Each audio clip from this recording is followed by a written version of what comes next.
to, na alam ko mula sa Panginoon ang araw na ito. Dahil nung ako po ay bata pa, nag-aaral sa St. Scholastica's College, isang taong mas matanda kay Congresswoman Cristal Bagaching. Sinabi ko sa kanya, sa atin matatapos ang love-hate relationship ng kabaka at kababaihan. Ngayon, narito ako sa inyong harap, living testimony na talagang ganun pala talaga pag sinabi ng Panginoon. Dahil para sa akin, kayo ang isa pang pamilya ko dito sa Maynila. Alam nyo, ako po ay hindi talaga politiko. Ako ay isang misyonaryo. Pinangarap ko maging misyonaryo, bata pa lang po ako. Pero hindi po yun ang binigay ng Panginoon sa akin. Kaya ang pinangako ko sa Kanya, kung saan man niya akong karerang bibitbitin, dadalhin ko doon ang puso ng isang misyonaryo. Kaya nung ako po ay naging isang broadcast journalist, kinuha ko po ang kwento ng ating mga kababayan at isinigaw po ang kanilang boses sa aking programa. Nagdasal na mapakinggan ng gobyerno ang hinaing ng mga taong walang boses. Ngunit nakita ko, I'm sure alam nyo rin yan, na kahit na ano ang hinaing natin, kung ang gobyerno ay hindi marunong makinig sa tao, ika nga po ni Yorme, nga pala pariyan tayong lahat. Kaya nung tinanong ako ni Yorme kung maaari niya ako maging katambal bilang vice alkalde, tinignan ko kung pareho kami ng puso at pinaglalaban. At sa aking pag-aaral ng lahat ng kanyang nagawa dito sa lungsod ng Maynila, ang masasabi ko, si Yorme ay isa sa pinakamagaling na naging alkalde dito sa lungsod ng Maynila. Ako po ay tumatayo dito sa inyong harapan para bigyang boses ang ating mga sektor na ngayon ay umiiyak dahil walang nakikinig sa kanila. Ang ating mga mahal na lolo at lola, senior citizens na nagnanais na humaba pa ang kanilang buhay dahil may suporta ang gobyerno ng Maynila pang-medikal para sa kanila. Para sa mga solo parents na nagdadasal na araw-araw, meron silang oportunidad para sila ay makatayo para maipaglaban ang buhay ng kanilang mga anak. Tumatayo ako para sa LGBTQ+ community na mawala ang diskriminasyon pagdating sa oportunidad dahil sa kanilang kasarian. Tumatayo ako dito sa inyong harapan para ipaglaban ang lahat ng ating mga kapatid na may kapansanan, maalagaan ng gobyerno. Narito rin ako sa inyong harapan para bigyan ng boses ang ating mga kabataan. Maiparamdam sa kanila na dito sa Maynila, tatangos ang inyong ilong at tataas ang inyong mga noo. Dahil dito sa lungsod ng Maynila, ang gobyerno ay marunong makinig sa inyong lahat.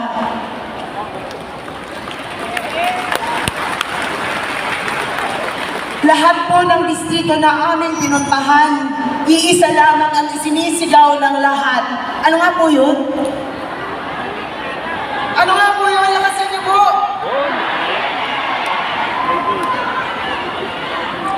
Alam ko kakibat ng sigaw nyo na bumalik na si Yorme dahil nagnanais ang inyong mga puso na bumalik ang pagkatok ng pagmamahal ng gobyerno dito sa lungsod ng Maynila sa inyong mga bahay at buhay gaya ng natama nyo nung si Yorme ang alkalde ng Maynila.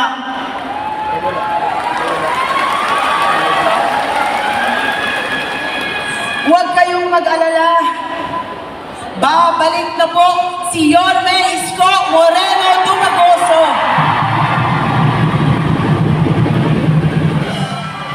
Ngunit kung maaari, aking mahal na kabaka, sana isama niyo rin po si Chi Atienza. Ang trabaho po ng vice alkalde ay maging presiding officer, maging ina ng konseho, gumawa ng mga programa, polisiya, na dapat angkop sa pangangailangan ninyong lahat. Kaya kung kayo ay pipili ng vice alkalde balang araw, kailangan kayong pumili ng isang taong marunong makinig sa inyong mga hinaing. Bata pa lang po ako, hinulma na ako ng aking ama. Pinaglaban ko po ang boses ng mga kabataan, pinaglaban ang boses ng mga ina, pinaglaban ang boses ng ating mga kababayan na umiiyak dahil walang nakikinig sa kanila. then alam niyo na rin po balang araw, kung itatalaga niyo ako bilang vice alcalde ni Yorme, hindi na po kayo iiyak dahil kayo po ay mapakikinggan muli at mararamdaman niyo ang isang gobyerno na mahal kayo dito sa lungsod ng Maynila. Bata pa lang po ako, hinulman ako ng aking ama para ipagpatuloy ang kanyang nasimulan. Ang akin lamang, gusto ko sa laban ko, ang kababaihan ng Maynila, kabaka at kaagapay ay magbubuklod-buklod, magsasama-sama para maging maganda muli ang gobyerno dito sa lungsod ng Maynila. Lahat po tayo narito dahil sa isang misyon at yan ay makapag-iwan ng isang magandang mundo na kaya natin ipamana sa ating mga anak, ating mga apo at sa susunod na henerasyon. Makakaasa po kayo na ako po ay susuporta ng buong buo kay Yorme Isko Moreno Dumagoso. Dahil alam ko na ang pagsuporta ko kay Yorme ay pagsuporta ko sa bawat isang taong nandito ngayon. Tatangos muli ang inyong mga ilong. Tataas muli ang inyong mga noo.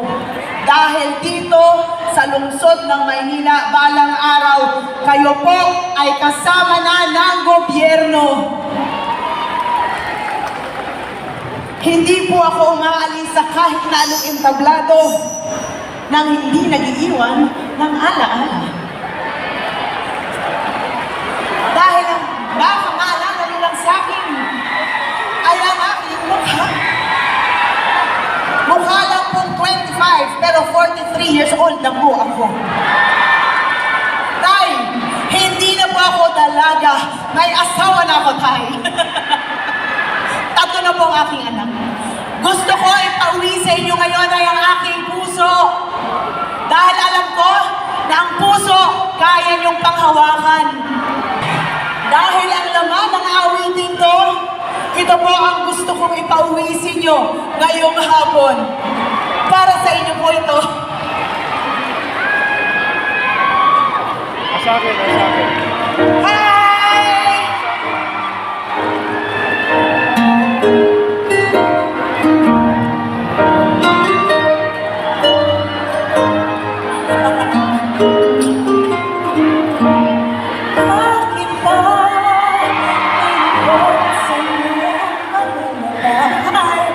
Ako ay hindi nais makapiling sila.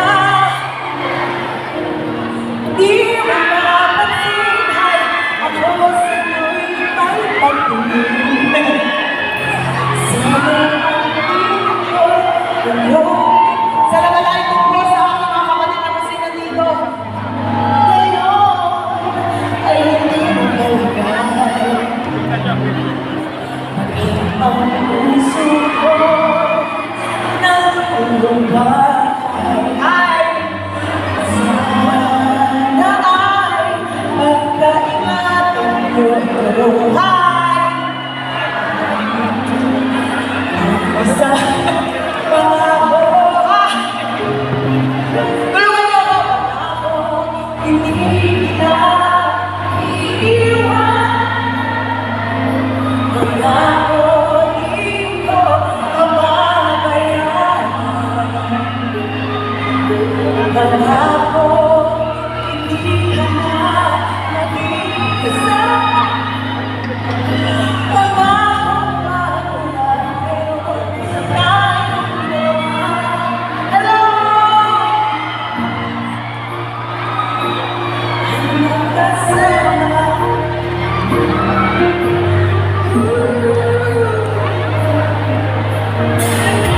Ano ko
corona. Ang corona po ay hindi po mapupunta sa ating ulo. Ito po ay mapupunta sa ulo ng inyong pamilya at ulo ng susunod na henerasyon. Ngunit ako po ay makikiusap. Sana tulungan niyo rin po ang lahat ng mga konsehal under your best choice at ang aking ikalawang ama dito sa 5 distrito, si Congressman Amado Bagatsing at ang Buhay Party List para sama-sama tayo na maging masaya dito sa lungsod ng Maynila. Kabaka, mahal na mahal na mahal na mahal po namin kayo.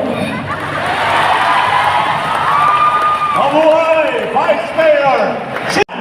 Para ipakilala ang ating panauhing pagdangal, adyayan po natin ang ating kasama na dating konsehal ng Maynila dito sa ika-5 distrito at dati rin City Administrator noong nakaraang termino ni Yorme Isko. Mga kaibigan ng ating kapatid, Kuya Felix Espiritu! Maraming salamat, Maki. Crystal. Kumusta ba yung mga kabakat yan? Kumain na ba kayo? Ubus na? Mamaya, meron pa. Alam niyo, nagtataka ako sa programang ito eh.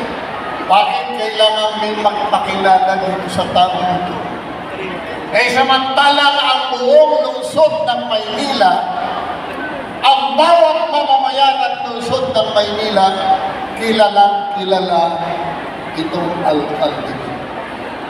Sa maikling panahon ng kanyang panunungkulan, isinaayos at nilinis niya ang lungsod ng Maynila, pati ang pamahalaan ng lungsod ng Maynila, nilinis at sinaayos na siyang naging dahilan kung bakit mabilis na naging maunlad ang lungsod ng Maynila, naging dahilan kung bakit sa lahat ng sulong ng lungsod ng Maynila ang sigaw ng bayan, bumalik ka na.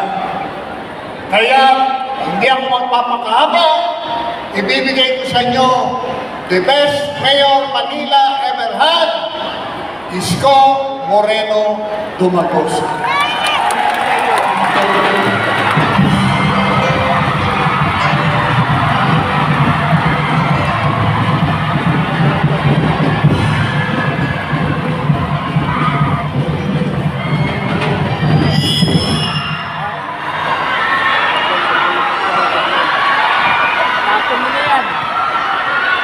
Maupo po kayo.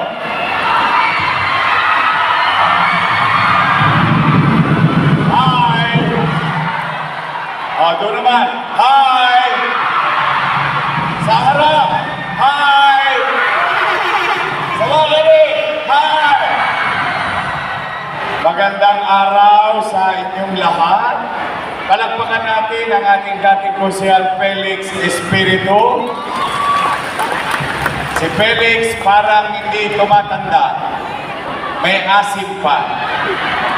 Katulad ng mga nanay, tatay, lolo't lola ko na nandito, ang matitikas na mga kabaka, mabuhay kayo!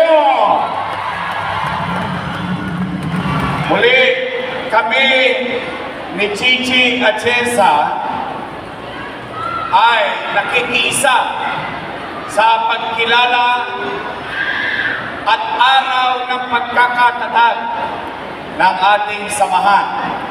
Ang samahan, lalong-lalo na sa 5 distrito na siyang tumugon sa mga pangangailangan ng ating mga kababayan sa 5th District ng Manila. Ayaw kong pakakahabaan. Nandito kami para sumuporta at magpakita ng pagkakaisa ng lungsod ng Maynila para kay Amado Bagatsing. Masaya kami ni Chichi dahil ang kabaka, ang kababaihan, ang kaagapay, sama-sama ibabalik si Amado Bagaching. Natutuwa ko at nais kong kilalanin din ang presensya ng ating minamahal na Mayor. 9 na taon, 3 consecutive term. Siya lang ang nakatatlong termino na Mayor ng Luzon ng Maynila, Mayor Lito Atienza.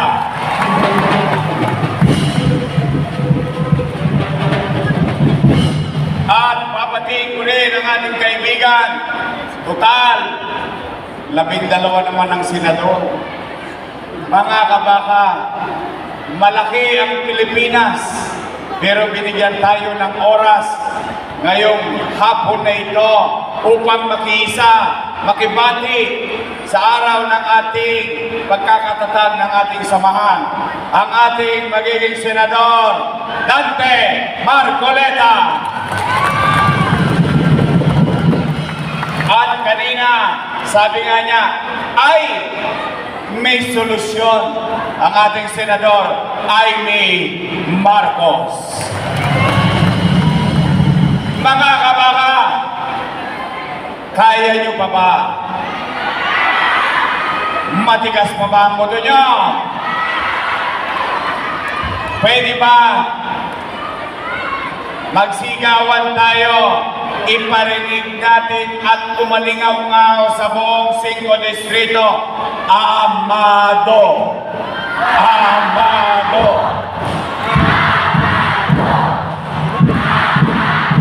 Mahina pa! Ilabas sa mga baga!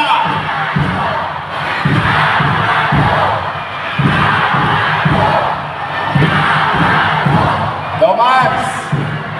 Ayan na! Ayan na ang pananabik ng ating mga kababayan sa 5 distrito. Paglilingkod mo para sa kalusugan, para sa kabutihan ng ating mga nasasakupan. Anong isinisigaw ng kabaka? Babalik kami. Babalik kami. Babalik kami. Babalik kami. Gusto niyo ba bumalik ang kabaka? Gusto niyo ba bumalik si Amado?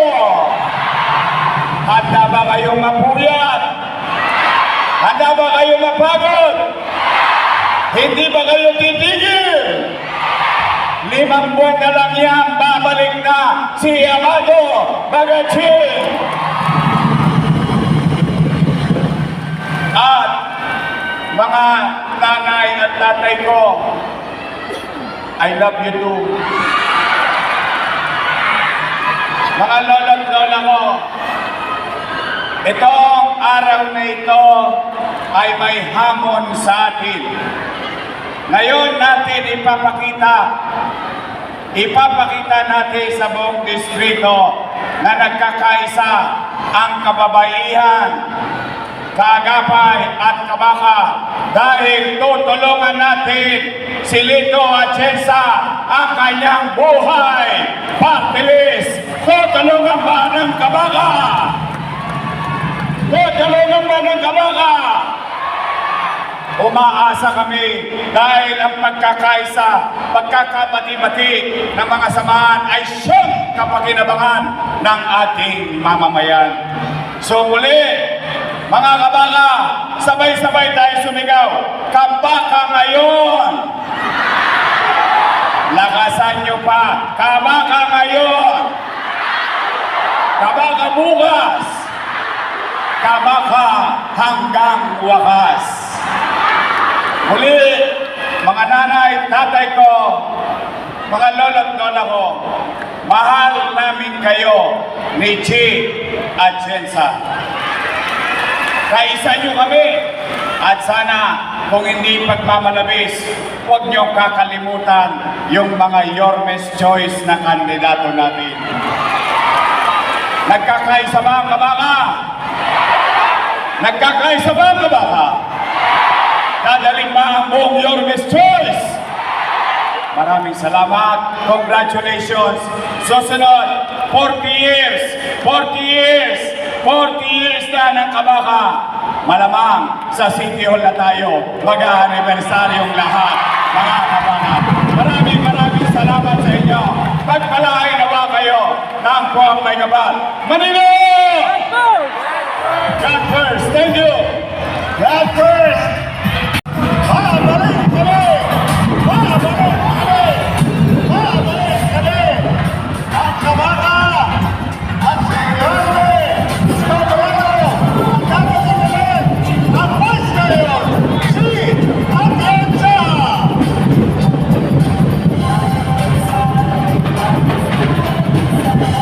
Ayun! Talaga naman! Handa na ba kayo lahat? Salamat tayo! Hanggang mabalik natin rito!